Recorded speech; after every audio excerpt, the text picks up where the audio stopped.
વડોદરા જિલ્લા કલેક્ટર કચેરી ખાતે સંકલન બેઠકનું આયોજન કરવામાં આવ્યું। મહિનાના ત્રીજા શનિવારના રોજ જિલ્લા કલેક્ટરની અધ્યક્ષતામાં ધારાસભ્યો સાથે સંકલન બેઠકનું આયોજન કરવામાં આવતું હોય છે। તેના જ ભાગરૂપે જિલ્લા કલેક્ટર અનિલ ધામેલિયાની અધ્યક્ષતામાં ધારાસભ્યો સાથે આ સંકલન બેઠક મળી, જેમાં ધારાસભ્યના વિસ્તારના જે પ્રશ્નો છે તેના પર ચર્ચા થઈને તેનો નિકાલ કરવા માટેના સૂચનો પણ આપવામાં આવ્યા।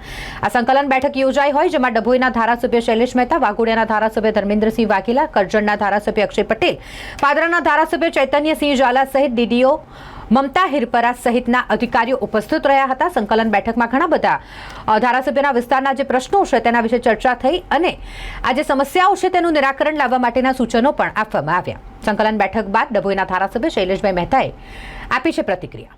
આજરોજ સંકલનની મિટિંગમાં મારા પાદરાના મુખ્ય મુદ્દાઓ એક તો લેન્ડ કમિટી હેઠળ અરજદારોને પ્લોટ ફાળવવા બાબતેના હતા કે કોઈક કારણોસર તેઓની પ્લોટ ફાળવણી અટકાવવામાં આવી હતી, તેનું નિરાકરણ લાવવા માટે, તેમજ વડુ ખાતે વર્ષોથી લગભગ 200 વર્ષથી રહેતા રહીશો કે જે ગામતળમાં તેમના સરકારી પ્લોટ આવેલા છે, સરકારી પ્લોટમાં તેઓ 200 વર્ષથી રહે છે, તેમને આ પ્લોટ તેમના નામે કરવામાં આવે અને ચાંસદ સર્વે નંબર 377 કે જે નિયમની કરવાની કાર્યવાહી ઘણા સમયથી અટકેલી છે, તો આ કાર્યવાહીને આગળ ધપાવીને વહેલામાં વહેલી તકે આ જગ્યા નિયમ કરીને ગૌચરમાંથી છૂટી પાડવામાં આવે અને ત્યાંના રહીશોને આવાસનો લાભ મળે તે માટેની કાર્યવાહી કરવા માટે આજ રોજ પ્રશ્નો મૂકવામાં આવેલા હતા, જેનું સમયસર નિરાકરણ લાવવા માટે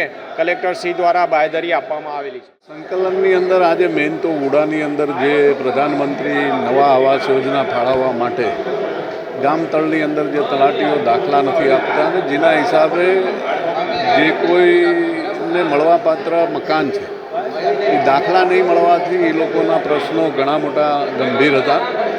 એ આજે સંકલનની અંદર નિર્ણય લેવામાં આવ્યો કે ભાઈ જે કોઈને મળવાપાત્ર મકાન છે એને તલાટીશ્રીએ સહી કરી અને દાખલાઓ આપી દેવા। જીઈબીના ઘણા મોટા પ્રશ્નો છે કે જે જગ્યાઓએ રસ્તામાં નડતરરૂપ થાંભલાઓ હોય, ભવિષ્યમાં ત્યાં રોડ આવવાનો હોય, ડ્રેનેજ આવવાનો હોય, એવી જગ્યાએ જે આ લોકોએ થાંભલા નાખી દે છે, તો નગરપાલિકા કે પંચાયતને સંકલનમાં લઈને આ કામો કરવા। પછી અમારા અનગઢ છે, રામપુરા છે, શેરખી છે, એ બધા ગામોમાં પંપ અને સંપ અને ટાંકી તૈયાર થઈ ગઈ છે, તો એમાં વહેલામાં વહેલી તકે કનેક્શન આપી અને ઉનાળામાં લોકોને પાણીની મુશ્કેલી ના પડે। એ સિવાય જે વિસ્તારની અંદર જ્યાં તલાટીઓની ખૂબ ફરિયાદો છે, તો એ તલાટીઓને બદલવા અથવા તો એમની ઉપર કડકમાં કડક કાર્યવાહી કરવી।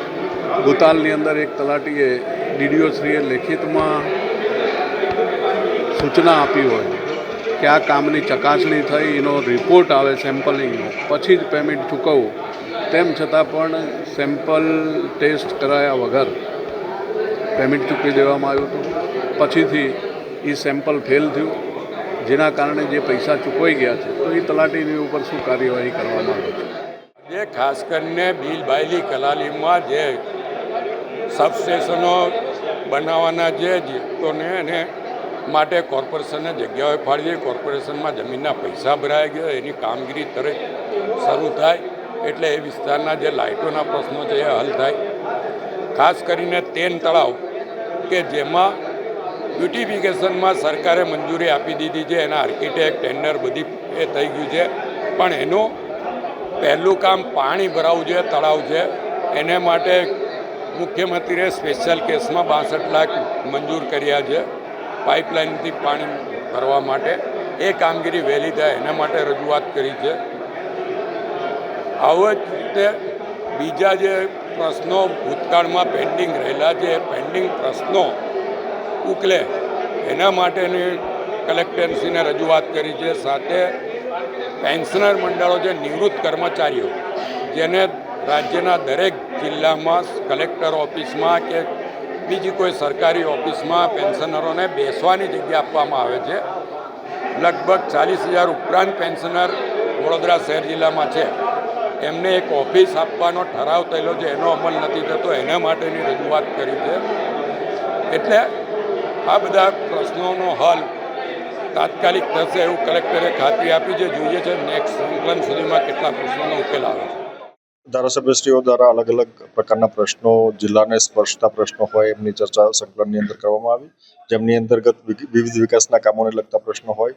આ સિવાય આપણે સ્થાનિકે જે અલગ અલગ વિભાગોની અંદર સંકલનના પ્રશ્નો હોય, જમીનની માંગણીના લગતા પ્રશ્નો હોય, એ તમામ પ્રશ્નોની વિગતવાર ચર્ચા કરેલી છે. એમના નિકાલ માટેના સૂચનો પણ આપણે સંદર્ભિત અધિકારીઓને આપ્યા છે. ખાસ કયા પ્રકારનો જે એમને રજૂઆતો અને સૂચનો આવ્યા હતા? વિવિધ પ્રકારના સૂચનો પણ અલગ અલગ સમિતિમાં થયેલા છે, જેમાં જિલ્લા પ્રવાસન સમિતિઓની અંદર વિવિધ ધારાસભ્યના સૂચનો આવ્યા છે, જે અંતર્ગત આપણે હાલના તબક્કે કાર્યવાહી ચાલુમાં છે.